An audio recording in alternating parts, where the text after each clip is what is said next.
And we are back. Barcelona on top of La Liga. Real Madrid are no longer your La Liga leaders. It's Barcelona, and we are back with my guy, Barca Volume. How you doing, my guy?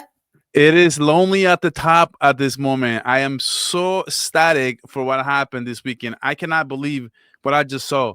Real Madrid is for the longest time they haven't had 3 draws in a row, and I'm just like I could not believe my eyes. Even after getting no after robbing Elche a couple of weeks ago, a couple of days ago. Now they robbed Girona, just like I called them, man. They gave him another penalty, and they still couldn't close it out.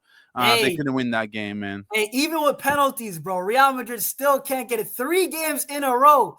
They haven't won in La Liga. But guys, make sure to smash the likes and subscribe. Get it down below in the comments. Listen, this is going to be an absolute banger. But I do want to start off with Barcelona because we just had a game against Deportivo Alavés. And I Mhm. have to be honest, yes, we won. Yes, I'm happy that we're top of La Liga. But a lot of fans were not happy with the game. And just to you, because for me, it didn't restore confidence in the team. But to you, did you like the performance from the team? And did it give you any confidence moving forward?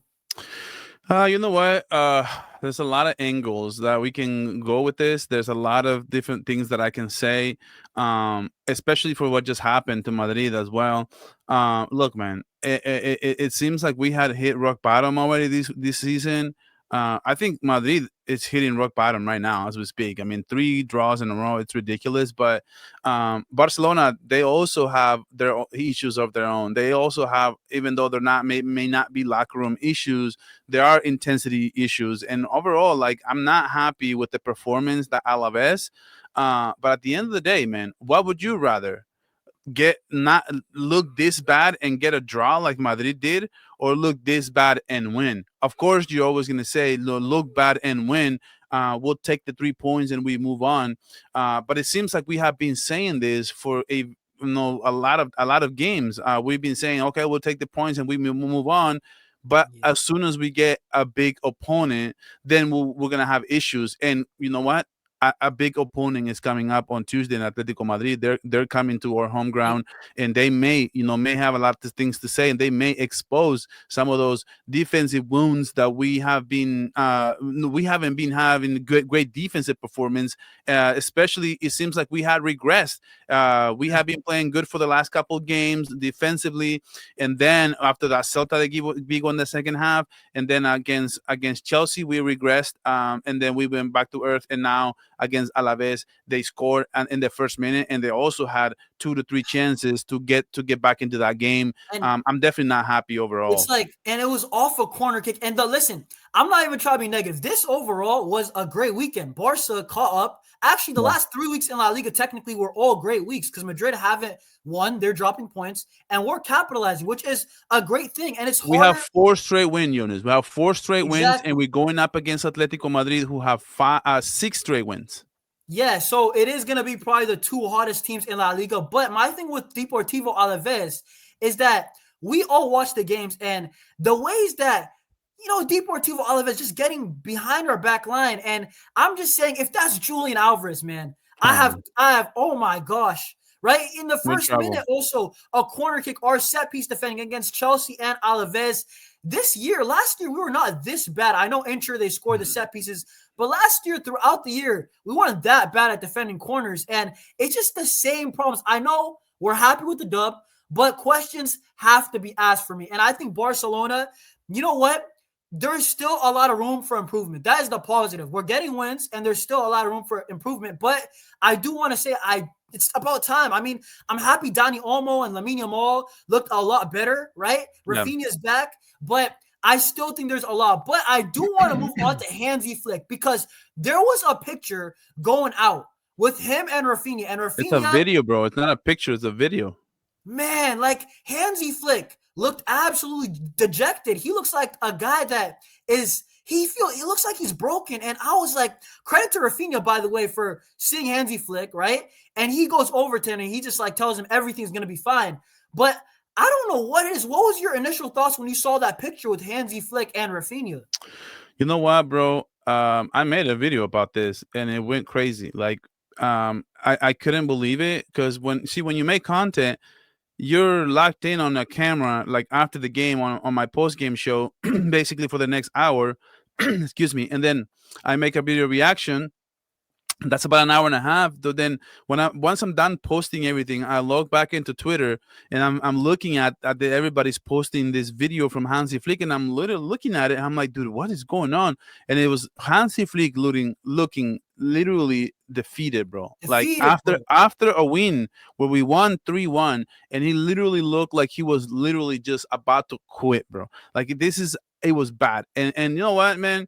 He had that kind of face that parents who have given up on their child would have. That's the same freaking face. You know, when you're upset at your child and you ground them, and you expect better from them, and you really want them to do better, then you have a different face, right? You're upset, you're angry, you're disappointed. But there's certain times where parents are like, dude, I've had it, man. I can't even ground you anymore. I can't even do it. I'm giving up. I'm done. You know what? And Hansi Flick in that moment, he literally had in his eyes, man, like he was so defeated, man. Like he knows that this team isn't right. He knows that this team needs to play better. He knows that we need to have more intensity. Look at Girona today. Girona is not good than Madrid in any facet.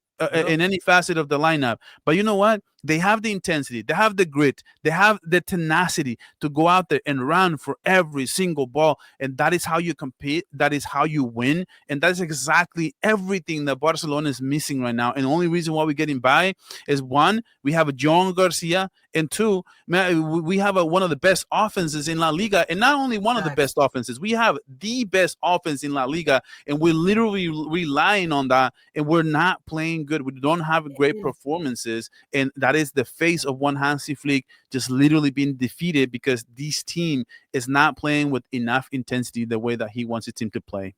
You know what it is, though? I think it's frustration. I genuinely think he's frustrated because last year, right, we could all tell immediately that's a Hansi Flick team. You could just tell last year that's the Hansi Flick team, the intensity, the way that we suffocated Bayern, I'll never forget.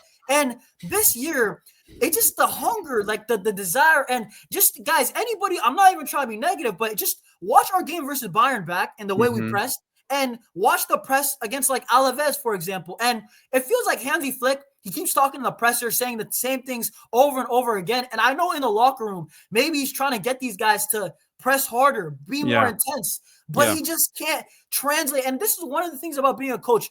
You can all have your philosophy, but it's always hard to translate it onto the pitch. And listen, I do want to also move on and speak about a guy consoling him, man like Raphinha. Raphinha, yeah, he didn't score. He got an assist, but what an impact he had. Genuinely, Raphinha, I was so amazed. Like you could see in that first half, Raphinha, how he is so important to this team. And I'm one of the fans that I always talk about Lamine Yamal. Lamine Yamal is my favorite player. I can't even lie. Like the guy is a baller, but you could tell Raphinha's impact instantly, immediately with the pressing, the intensity through his side. And then the way that in the final third, he's just he's just smarter, and he just sees passes quicker with the cutbacks. But what do you make about Raphinha's instant impact, man? Oh my goodness, dude. Raphinha comes back and automatically the team looks so much better in that first half. You know what, bro? This game against Alaves, it had trouble written all over the place. And from the very first minute, we conceded that goal. And bro, it was Raphinha who was the difference maker in that first half, making runs, moving into space, moving in between the numbers. And that was exactly what this team needed. I literally saw him after that goal really asking the team to, like, don't worry about this. We're supposed to go past this team, right? 3-4-0, 5-0. And it doesn't matter that we conceded. Obviously, it's the worst case scenario at that point. But guess what? It's an early goal. It's 1 minute. And I saw Raphinha there igniting the troops, igniting the team. Let's move on. Let's keep going. And not only with just that, not just like the emotion of it, but also showing it on the pitch, making those runs. Remember, that was Gerard Martin who sent him a nice through pass into space, breaks through all the way down the left flank, and he found Dani Olmo on that play, and that was the 1-1 draw. That was the 1-1 tie at that point. And that was an incredible run by Raphinha. Yeah, it literally should have had 2 assists. I guess it didn't get recorded, but I saw Raphinha more than just the assist. moving into space. And there was one guy, I think it's called the Football Purist. I don't know if you follow him on X or Yeah, whatever. I know that guy's He page. she's showing a video, right, of the difference between Rashford and Raphinha, and he said, "Look at how Raphinha is moving off the ball. He's moving right before in that goal, right when Gerard Martin passed to Raphinha. Look at how Raphinha is moving before Gerard Martin has the ball, and now he's showing Rashford just literally hanging around into his left wing, waiting for somebody to pass him the ball, not making the runs into space to exploit the space that Alaves was giving him. He was not exploiting it. He was just waiting for somebody to pass him the ball. That's That is true. the difference when you have somebody who is a leader and wearing that captain up there armband. Dude, that was beautiful, man. And you know what it is, bro? By the way, I think Raphinha should be the captain. This guy, day in, day out, he puts in the work in. And even when it's not going well, if you remember last year's game against Leganés, he runs the length of the pitch to make a tackle. Like, even the defenders, bro, like with Araujo and Gerard Martin, like, it was impressive last year, that tackle. But my thing with Raphinha is that, myself included, right? We have to respect this guy even more because outside of dribbling, right, the flair, I guess, he has everything else. Jenny, as a professional, the mentality, leader, he's a great finisher. The guy can cross a ball. The guy, the intensity off the ball, he's not lazy. He makes runs. He's selfless, right? Mm-hmm. Everything outside of elite dribbling, he's a great player. Like, he genuinely needs more respect even within our fan base. And you could see his impact instantly, how much better Barcelona was, right? And I really hope, by the way, he's the first team captain. But you did mention one guy before I forget. Gerard Martin was an absolute peach of a ball to him. Maldini, Gerard Maldini, bro. He's my guy. Maldini, fair enough. You know what? Before you go, Jonas, there's one thing Hansi Flick said after the game that really I thought it was very telling. He said Gerard Martin always delivers. Has he said that about anybody else in the squad? You know what's crazy? No, I've never heard that. But you know what's crazy about Gerard Martin? And I'm saying that this guy, he has to start as the left-footed center back. He has to be the starter. And I know it's going to sound crazy because you have guys like Araujo who we'll get to and Cabarsi and Eric. But the guy, Hansi Flick's system, even with Bayern, he loves a left-footed center back. It helps with build-up. And you see the reason why against Alaves. And also the guy, man, he just strikes me as a guy. And I'm not surprised that Hansi Flick said that about him because he strikes me as a guy that he listens to Flick. He genuinely listens to Flick because he made his way in Barcelona only because Hansi Flick liked him. Remember, we had Alex Valle. We didn't even know about this kid. He came up from the Barca Athletic. And Gerard Martin, he might be a starter for the next 2 or 3 months. Like, and I'm not surprised. He just strikes me. I'm not in the locker room. I'm not a player. I'm not Lamine, right? I'm not one of the coaches on the staff. But he just strikes me as a guy who listens to Flick. He's going to listen to the coach no matter what, right? And I'm impressed, bro. I really am. No, he is very coachable, and I think that's a term that it's not used in soccer that much. In football, it's very used. People say he's not coachable, and I think Gerard Martin is a true professional player. Okay, I feel like he is not the best in ability wise, but he's a true indictment of how a true professional and how somebody, right, who doesn't have maybe the best abilities, but is willing to work hard. He's willing to put it all on the pitch. He's willing to run for every ball. He plays with his hearts out, man. This guy, he plays with his heart. Like, for example, against Alavés, I think he was probably the one playing the hardest. And him and Raphinha, you can saw him pressing that much. Raphinha, you see all that intensity that he's bringing. Dude, we probably need 11 Raphinhas or 11 Raphinhas and Gerard Martins. And Gerard Martin, like I said, he doesn't have the best ability, but he's better than Araujo. He's not better than Araujo at anything, bro.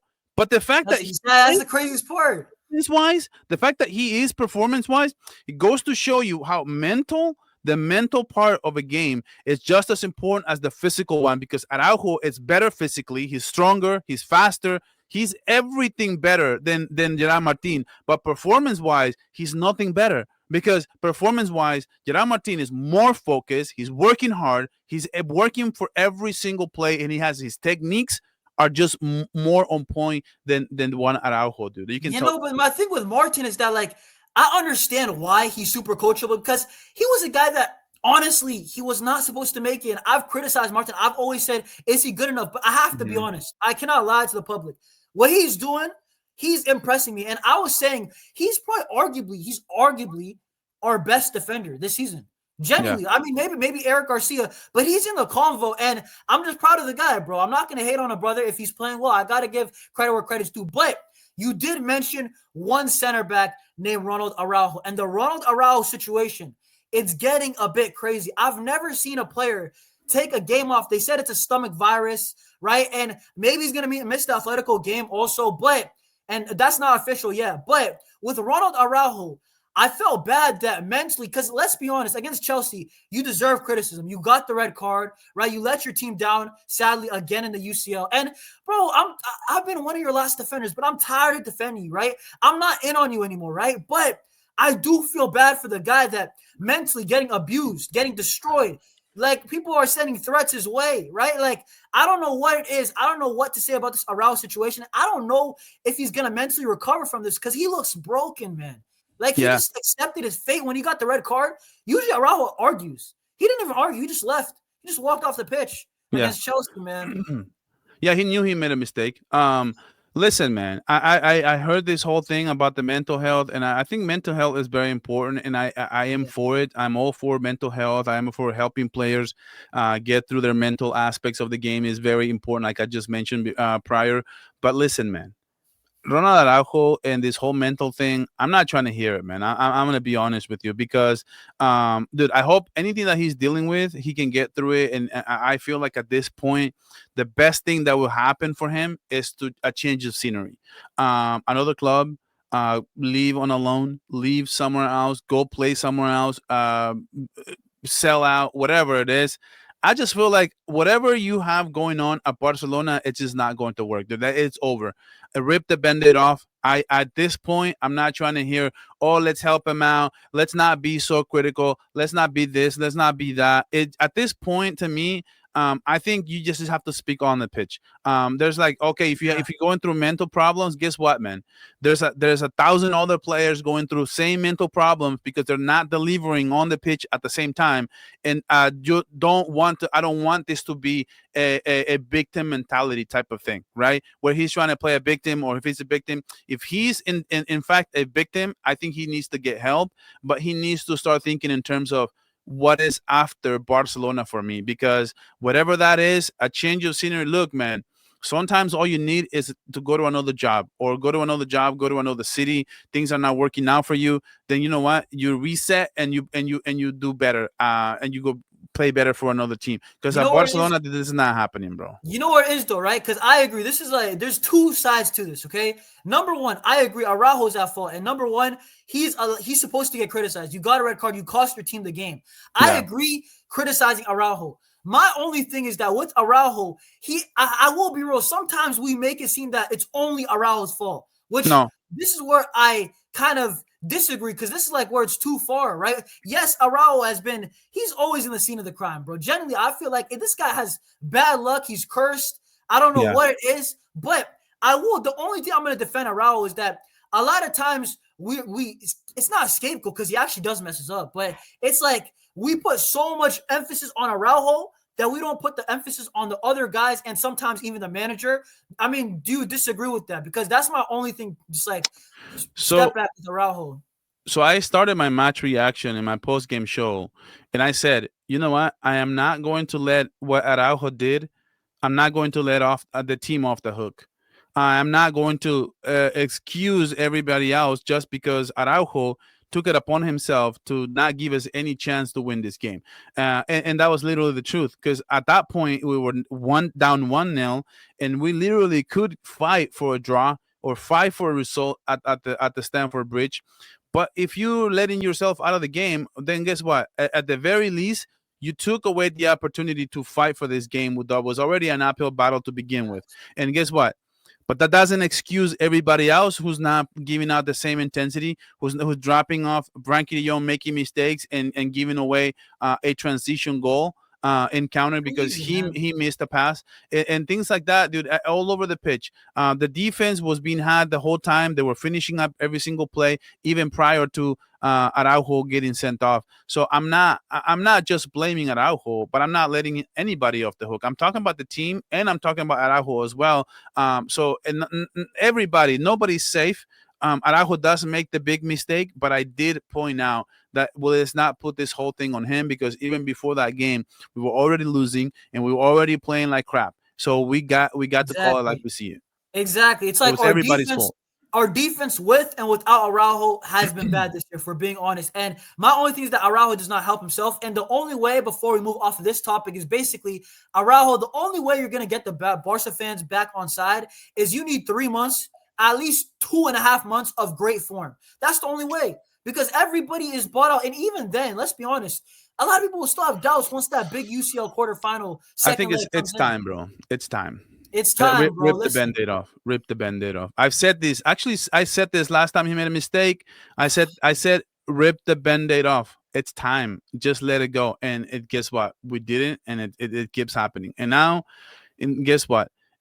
Things, I don't know, the way that the life happens, and coincidence, and things like this, man. What happens if we end up, this is my thing, for Araujo's sake. Anything that he does is going to be magnified. Yep. God forbid, right? He gives a pen in the round of 16 or the quarterfinals of the Champions League, and we lose that game by 1 goal, and Araujo gave away that pen. Guess what? Now this whole thing is going to happen over and over and over again. And worse, every single and worse. mistake is It's every just going to single keep time. getting worse. So at It's- this point, a change of scenery is literally the best thing for the player and the best thing for Barcelona. Yeah, I can't disagree, bro. I can't disagree. But we do have an absolute massive game coming up. Barcelona versus Atletico Madrid, the two hottest teams in Spain right now. Yes, Real Madrid fans, you heard that right. It's not Real Madrid, it's Atletico Madrid versus Barcelona, and we're gonna host it at the Camp Nou. It's the first massive big game back at the Camp Nou. I can't wait I am excited, but I will say this, and I want to get into the game, but Barcelona so far this year, we're 0 for 3 in massive games. I'm saying PSG, Chelsea, and Real Madrid. 0 for 3 so far. Obviously, the Chelsea game, Araujo did his thing, right? But Barcelona, this is their 4th massive game. If we don't get a dub, it kind of reminds me of Real Madrid last year, where they lost every single big game, and then once they faced Arsenal in the This year too. This year too, fair enough. But I'm just getting flashbacks, because I always believe, listen, in soccer, there's not really a regular season. But in like other sports, I always say the regular season, this is where you build good habits, right? This is where you do the right things. And if Barcelona have this tendency to lose every single big game going forward, that is where I actually think the pressure is. That's more of my thing. I think Barcelona mentally, right? We need to get a dub in a big game eventually. What are you saying about that? Yeah, no, this is a very important game. Two teams who are coming in very hot. Actually, Atletico Madrid is the hottest team in La Liga, in my opinion. They have been the most consistent in the last 6 games. They have won every single game. Obviously, they have Julian Alvarez. They have players who are going to give us a ton of problems, especially in that midfield area. They're going to have Simeone on the wings, probably most likely Baena on the other wing. These are wingers who are very skilled, man. They are playing for their national teams. Look, man, Atletico Madrid has been it's a great project. They have a very good team going over there. Like I said, they have their very own that we won, Julian Alvarez as well, and the Lizo Griezmann, who coming off the bench, Sorla, who scored both goals. Was it today or yesterday? I can't even remember. Man, But Sorloth loves a goal against Barca. We have to get something for him. And he scored 2 goals. And he scored against Madrid. He's having an incredible season right now. And everything that we struggle with, Atletico Madrid can exploit it. Now, matchup wise, I know we are a terrible matchup for them as well. We do tend to give them a ton of problems historically. So it'll be a good game. Look, man, it's not going to be an easy game, but this is a must-win game. I know we always say that, right? It's a must-win game. It's a must-win game. No, but this to me is a must-win game, because this is where you measure yourself up against the best teams in La Liga, the best teams in Europe. And look, man, Atletico Madrid, they just beat at home Inter Milan, and we all know Inter Milan was one of the hottest teams in the Champions League. They were sitting at the top 3. They were actually in the 3rd spot. They hadn't allowed a goal in the Champions League yet. And look at Atletico Madrid. They put 2 goals on them. at home. Now we get them at home, which is a little bit of a break.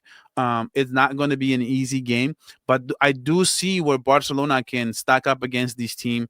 I think it's going to be a tell of a match who are both offenses are going to have success.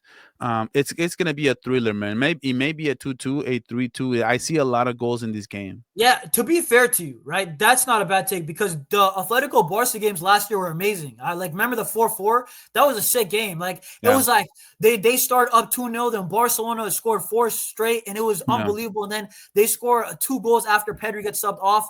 And you're right. Listen, this game is a great measuring stick, right? Barcelona 0 for 3 in big games. Now it's our 4th opportunity. And I do think it kind of is a must-win mentally for me more than – because in La Liga, there's still – 6 months left. There's not really a must-win, but for me, mentally, right, against one of the better teams. Now, forget Spain and Europe right now in Simeone's team. And listen, they're a good team. They have found it. They start off so rocky, right, in La Liga, dropping all sorts of points at home and away, but they've got it together. And with Julian Alvarez, the way he's moving, right, Sorloth, you said, has been great.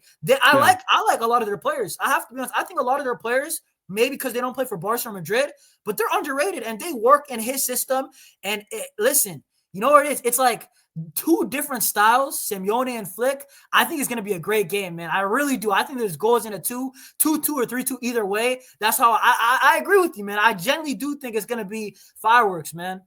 Yeah, no, I think it's going to be incredible. It's going to come down to if we can get back Frankie and Pedri. I'm hearing that Pedri is trying to be back as a starter. Dude, I think Pedri has to start for us to have a chance against Atletico Madrid. Let's say, for example, if Pedri doesn't start this game, I genuinely think big advantage Atletico Madrid in this game. I agree. I'm already thinking in terms of what happened against Chelsea. We're not going to have a good enough midfield to withstand what Atletico can propose. And remember, they run away with Madrid. We all saw Madrid's level is not being great, and they literally kick their asses, man. And you know what? Real quick, if we're not ready for this game, we may have the same thing. Real quick, you don't have to even go back to this year. Like, what do you think with Pedri? We saw last year, Pedri got subbed off and they scored 2 immediately because we just lost possession, man. Like, listen, I do think it's going to be fireworks. Julian Alvarez, if he's through on goal, what are we saying, man? Because Barcelona fans, we all love Julian, but we gotta have a plan to stop, man. I don't think he's an amazing player, man. He's gonna be tough to stop. Nobody can really stop him. Look, I'm not gonna say he's unstoppable like a Kylian Mbappe, but he can hurt you so many ways. Against Madrid, he was literally stopped. Madrid had an incredible defensive block for him, and guess what? It was a corner kick, free kick. Actually, not corner kick. It was a free kick, and he scores a banger. He's the most complete striker in the world right now today. He can hurt you on penalties. He can hurt you in the box. He can hurt you by pressing off the ball, big runs. He can hurt you with the free kick, dude. This kid can do everything. If we are not on our A game, man, this kid will hurt us big time. Listen, the only thing that's gonna make me confident, right, if Pedri's out, is that we have Yamal Garcia. Yamal Garcia can make that 1 or 2 big saves. He's been phenomenal, right? I don't know how we've gone this long without speaking about Yamal Garcia, because what a signing. Like, you know when you could just tell, don't worry about that. That guy, he's good, bro. Like, that's the feeling that I get with Yamal Garcia, man. Yeah, he's unbelievable, man. He gives you lives. This is the term I use. He gives you extra lives. It's almost like a video game, right? When something fails, man, this is what Courtois has been doing for Madrid for years, man. This is why they've been winning Champions League. It's just having great goalkeepers.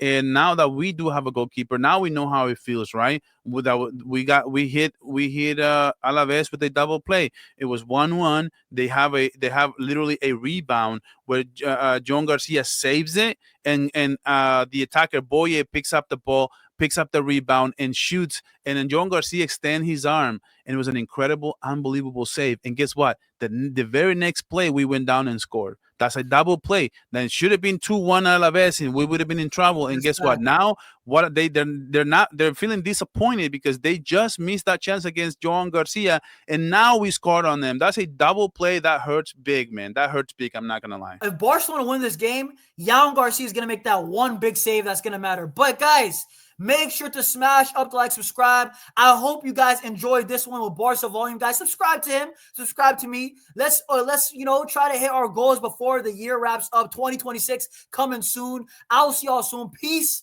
Hopefully we win. Visca Barca.